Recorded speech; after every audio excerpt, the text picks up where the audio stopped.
The former home of Queen frontman Freddie Mercury is for sale in London. Built in 1907, the Kensington property features a bar, a library. On the morning of November 25, 1991, the day after the world lost Freddie Mercury, a strange and heavy silence settled over a narrow street in the royal borough of Kensington and Chelsea. Number 1 Logan Place, a Georgian-style townhouse tucked behind a tall brick wall and a distinctive green door, had become something more than a home over the previous decade. It was a fortress, a sanctuary, a world unto itself. And now, with its owner gone at just 45 years old, those who had been closest to him began to understand something they hadn't fully grasped while he was alive. The man inside that house had been hiding not just his illness, but an entire universe of passions, obsessions, and collected wonders that left even his dearest friends standing slack-jawed in the rooms they knew so well. Freddie Mercury was, by almost every measure, a man of extraordinary contradictions. On stage, he was seismic, a force of nature in white tank tops and leather, conducting 70,000 people like an orchestra with nothing more than his voice and his hands. Off stage, he retreated behind those high brick walls into something far quieter, far more personal, and far more surprising. The contents of Garden Lodge, as the house had come to be known, told a story that no concert, no interview, and no tabloid headline had ever managed to tell. It was the story of who Freddie Mercury truly was when the lights went down and the crowds went home.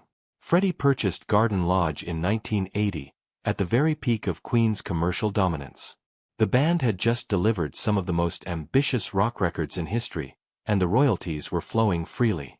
He paid £500,000 for the property, which was, even by London standards of the era, a substantial sum. But to Freddie, it wasn't a real estate investment. It was a statement of intent. He was building himself a life that reflected everything he loved and everything he was. From the outside, Garden Lodge gave almost nothing away. The tall brick wall, the climbing ivy, and that now famous green front door all conspired to suggest privacy without quite managing grandeur. It looked, to the casual passerby, like a comfortable but unremarkable London townhouse. That was entirely deliberate. Freddie had spent years being consumed by the public. He had given everything to the stage and to the world. What lay behind that green door was his alone. Mary Austin, who had been Freddie's romantic partner in the early 1970s and remained his closest friend until the end of his life, once described the moment she first crossed the threshold as profoundly moving. The house, she recalled, felt immediately and completely like him.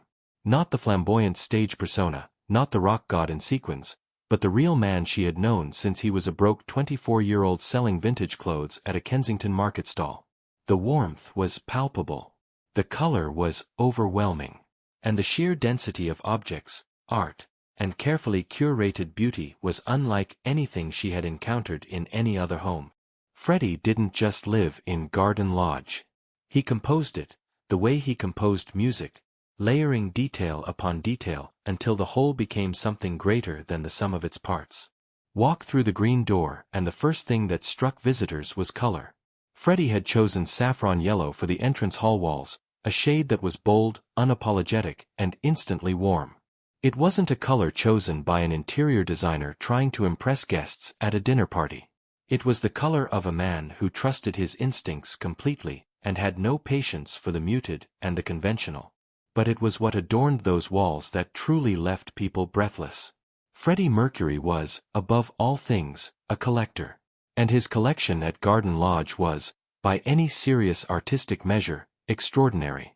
He had spent years amassing Japanese art and antiques with the focused devotion of a scholar, rather than the casual acquisitiveness of a celebrity with money to burn. Woodblock prints, Meiji period ceramics, lacquerware, and delicate porcelain pieces filled the rooms in careful arrangements that spoke of deep knowledge and genuine reverence. Those who visited and understood Japanese art were stunned not just by the scale of the collection but by its quality. Freddie hadn't simply bought beautiful things. He had studied them. He could speak with genuine authority about the artists, the periods, and the techniques behind each piece. Jim Beach, Queen's longtime manager, later reflected that Freddie possessed the kind of artistic intelligence that would have made him a serious figure in the art world had music never claimed him first. The Japanese obsession extended beyond visual art. Freddie had spent time in Japan during Queen's tours there and had been genuinely captivated by the culture, the aesthetics, and the philosophy of beauty that underpinned so much of what he saw. Japan returned the devotion. Queen were treated with near religious reverence there, and Freddie in particular developed a bond with the country that felt almost spiritual. He brought pieces of it home with him on every visit, filling Garden Lodge with a collection that grew over a decade into something museum-worthy. Alongside the Japanese pieces sat a broader collection that encompassed Victorian furniture, original paintings by established and emerging artists, antique silver, rare books, and decorative objects gathered from auction houses, galleries, and dealers across Europe. The rooms were full, but not cluttered. Everything had a place and a purpose. The whole effect was of a mind that was simultaneously restless and focused, hungry for beauty in all its forms. Those who walked through those rooms after his death found themselves pausing at each object, suddenly aware that every single thing had been chosen by the same man who wrote Bohemian Rhapsody and commanded Wembley Stadium, and that the choosing had mattered to him just as deeply as the music. At the heart of Garden Lodge was a grand piano. This was no surprise, of course. Freddie Mercury had been a pianist since childhood, having begun lessons at 7 years old while living with relatives in India. But the piano at Garden Lodge was more than an instrument. It was the place where some of the most beloved songs in rock history had first drawn breath. Freddie composed largely by instinct. He readily admitted that he could barely read sheet music in any formal sense, and yet the melodies that poured out of him at that piano were among the most sophisticated and emotionally powerful in the history of popular music. Friends who were fortunate enough to witness him at work described a kind of effortless brilliance that was almost disorienting to observe. He would sit down, begin to play, and within minutes something would emerge that felt fully formed, inevitable, as though it had always existed and he was simply finding it. Peter Freestone, Freddie's personal assistant and one of his most trusted companions in the final decade of his life, spent countless hours in Garden Lodge and witnessed this process many times. He later described the experience of hearing Freddie work at the piano in that house as something he would never be able to fully explain to anyone who hadn't been there.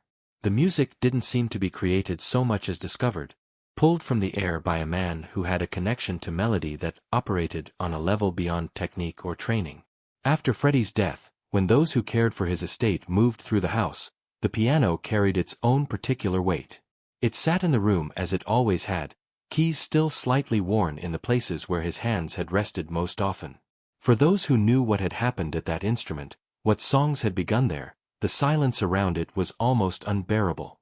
Perhaps nothing in Garden Lodge surprised Freddie's friends more than the elaborate, tender world he had constructed around his cats. He adored them with a ferocity that went far beyond the ordinary fondness of a pet owner. His cats were, in every meaningful sense, his family. He named them, spoke to them, worried about them, and during Queen's tours, would telephone home regularly just to have a member of his household staff hold the phone receiver up to whichever cat happened to be nearby so he could talk to them. Over the years, Freddie shared Garden Lodge with a succession of beloved cats. Tom, Jerry, Oscar, Tiffany, Delilah, Goliath, Miko, Romeo, and Lily all lived lives of extraordinary comfort within those walls. He even dedicated songs to them.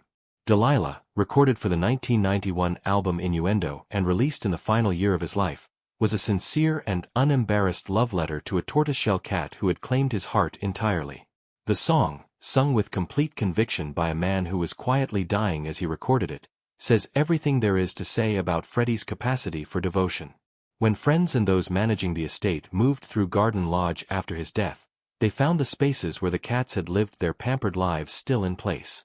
The cushioned beds, the carefully selected toys, the feeding arrangements that had been maintained with all the seriousness of a professional household operation. The cats themselves, survivors of their famous owner, remained in the house under the care of those Freddie had trusted.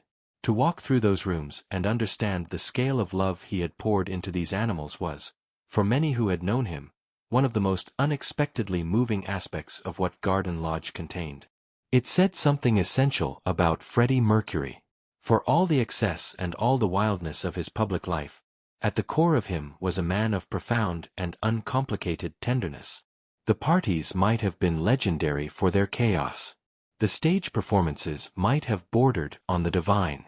But at home, what made him genuinely happy was a cat sitting on his lap while he worked at the piano. On the upper floors of Garden Lodge, Freddie had created a mirrored dressing room that served as the staging ground for his daily transformation. Friends who saw it for the first time were often struck by its almost theatrical quality. The mirrors, the light, the careful arrangement of everything he needed to step out into the world as Freddie Mercury rather than Farrokh Bulsara, the shy son of Parsi immigrants who had arrived in England as a refugee teenager with nothing but talent and ambition. The ritual of dressing and preparation was, for Freddie, a serious undertaking. He was precise about his appearance in a way that was easy to misread as vanity, but was more accurately understood as craft. He knew what he was projecting and why. He understood the power of image in a way that few performers of his era matched. The dressing room at Garden Lodge was where that understanding was applied every day, away from stylists and stage managers, in private, according to his own exacting standards. After his death, this room retained his presence perhaps more than any other. The personal items, his white trainers meticulously kept, the grooming products arranged with characteristic precision, the mirrors reflecting empty space where the man had once stood. Those who entered it described an almost uncanny feeling, as though he had simply stepped out for a moment and might return at any time. It was this quality above all others that struck those who passed through Garden Lodge in the days and weeks following his death. The house did not feel abandoned. It felt paused. Freddie Mercury had made very specific arrangements for what would happen to Garden Lodge after his death. The house, along with a substantial portion of his estate, was left to Mary Austin, the woman he had once called his common-law wife and who had remained his closest and most trusted friend through everything that followed their romantic relationship. He trusted her, above everyone else, to be the keeper of what he had built. Mary has honored that trust in the most complete way possible. For decades, Garden Lodge has remained private. She has not sold the house, has not converted it into a museum or a tourist attraction, and has granted access to it rarely and selectively. Fans gather outside the green door regularly, leaving flowers, notes, photographs, and other tributes on the pavement and against the wall. The door itself has become one of the most photographed surfaces in London, covered in messages written in the languages of every country from which Freddie's music reached. But inside, Garden Lodge remains as Freddie intended it, private. The collection he built, the piano he played, the rooms he designed, and the life he constructed within those walls are not on display. They are preserved, kept whole, guarded by the person he trusted most. Freddie Mercury also left in the care of his estate something that extends far beyond the physical contents of the house. He had spent the last months of his life, when recording was increasingly difficult and his body was failing him, pushing himself to complete as much work as possible. The recordings he made in those final sessions, determined to keep creating until the very end, continued to yield music for years after his death.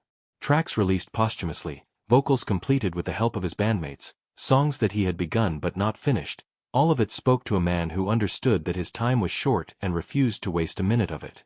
When people speak of what was found in Freddie Mercury's London home, they tend to focus on the art, the antiques, the opulence, and the extraordinary physical contents of the rooms. And those things were remarkable. The Japanese collection alone represented a lifetime of passionate and informed acquisition. The overall aesthetic of Garden Lodge, that unusual blend of Victorian grandeur and Japanese simplicity, of bold color and careful restraint, was the work of a genuinely sophisticated artistic mind. But the truest and most surprising thing found within those walls was simpler and stranger than any object. It was the evidence of a man who, for all his legend, had wanted nothing more extraordinary than a beautiful home, beloved animals, close friends, a piano to play, and the time to love what he loved without the world watching. The contradiction between the titan on stage and the man at home in Kensington is the thing that leaves people most stunned when they look at the full picture of his life. Freddie Mercury built his public self as a performance, arguably the greatest rock performance in history. But he built Garden Lodge as a truth. Everything in it, the art, the cats, the colors, the music, the carefully chosen company of a few trusted souls, was chosen freely, without calculation, purely because it brought him joy. He died at 45, in the house he loved, surrounded by those he trusted, having made his music until his body would no longer allow it. The world was shocked, not just by his death, but by how little they had really known.